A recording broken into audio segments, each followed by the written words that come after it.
과도한 음주나 다이어트는 스트레스성 탈모를 일으키거나 악화시킬 수 있기 때문에 피하는 게 좋습니다. MBC 뉴스 신재원입니다.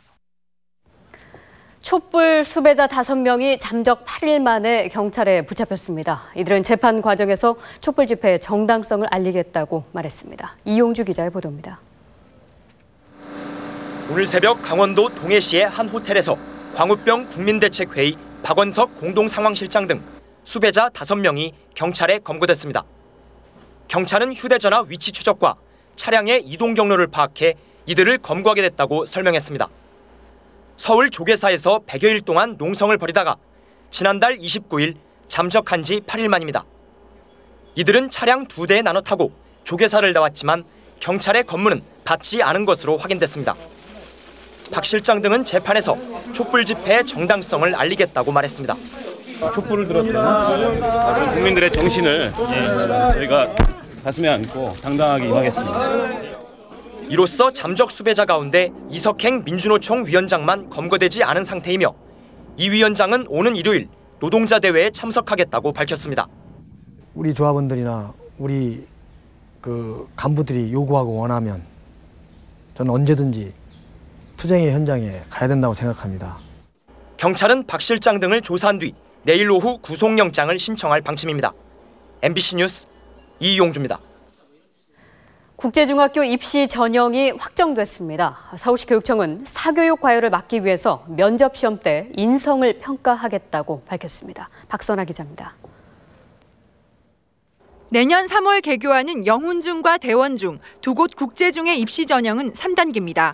1단계는 서류 전형으로 학교장 추천서와 교과 성적, 수상 실적, 출석과 봉사활동을 평가해 5배수를 뽑게 됩니다. 2단계에서는 개별 면접을 실시해 3에서 5배수를 선발한 뒤 3단계 공개 추첨을 통해 최종 합격자를 가립니다. 사교육이 과열될 수 있다는 우려에 따라 개별 면접에서도 교과 내용이 아닌 기본 소양과 인성을 평가하게 됩니다. 이솝우야에 나오는 양치는 소년을 읽고 느낀 점을 말해보시오와 같은 문제가 출제가 되기 때문에 특별히 이런 일에 대비하기 위해서 사교육을 받는다기보다는 하지만 학원들은 개별 면접에 대비한 새로운 형태의 사교육을 만들어낼 가능성이 있습니다. 책을 아무리 많이 읽었다고 하더라도 어느 분야에서 나올지 어떤 식으로 나올지를 집에서는 모르는 상황이니까 학원을 보내면은 그 전문적인 그 선생님들이 그걸 다 뽑는단 말이에요. 여기에다가 1단계에선 교과 성적의 배점이 가장 높기 때문에 사교육은 줄어들지 않을 거라는 게 학원가의 반응입니다. 몇몇 특정 과목에 대해서는 잘하지만은 이 5개 과목을 고르게 모두 최극상을 올린다라는 것은 사실 쉬운 일은 아니거든요, 이게. 대원중과 영훈중은 내일부터 한 달 동안 홈페이지 등을 통해 전형 요강을 공고하고 다음 달 8일 학생 선발을 위한 원서 접수를 시작합니다. MBC 뉴스 박선아입니다. 한미 FTA 비준을 서두르던 여당이 오바마가 대통령에 당선되자 당초 방향을 틀고 있습니다. 이세욱 기자입니다. 청와대와 여당 지도부는 오늘 일제히 한미 FTA 비준안을 신속하게 처리해야 하고 재협상은 있을 수 없다고 강조했습니다. 우리가 할 숙제를 하고 미국에도 숙제를 하라고 얘기할 수 있는 그러한 적극성이 요구된다고 봅니다. 하지만 다음 주에 상임위에 올려 처리하겠다던 당초 계획이 수정되는 분위기입니다. 일단 의원단을 꾸려 오는 17일 워싱턴을 방문해 상황을 파악해 본 뒤 결정하겠다는 겁니다.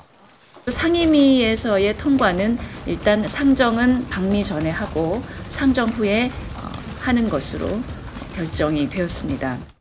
선제 비준론에 대한 당내외의 반응이 좋지 않다는 판단 때문인 걸로 보입니다. 이런 가운데 외교부 장관으로 한미 FTA 교섭 과정에 참여했던 민주당 송민순 의원은 우리 쪽 비준이 급한 게 아니라고 밝혔습니다. 야무지게 하려고 그러면은 이 부수 법안을 먼저 심사를 하자 이겁니다. 특위 같은 데서. 그리고 이 비준안은 언제 하느냐 하면 미국이 행정부가 의회 이행 법안을 제출을 하면은 민주당은 여당이 FTA 비준안을 상임위원회에 상정하는 것 자체도 반대한다는 입장입니다. MBC 뉴스 이세욱입니다. 교육과학기술부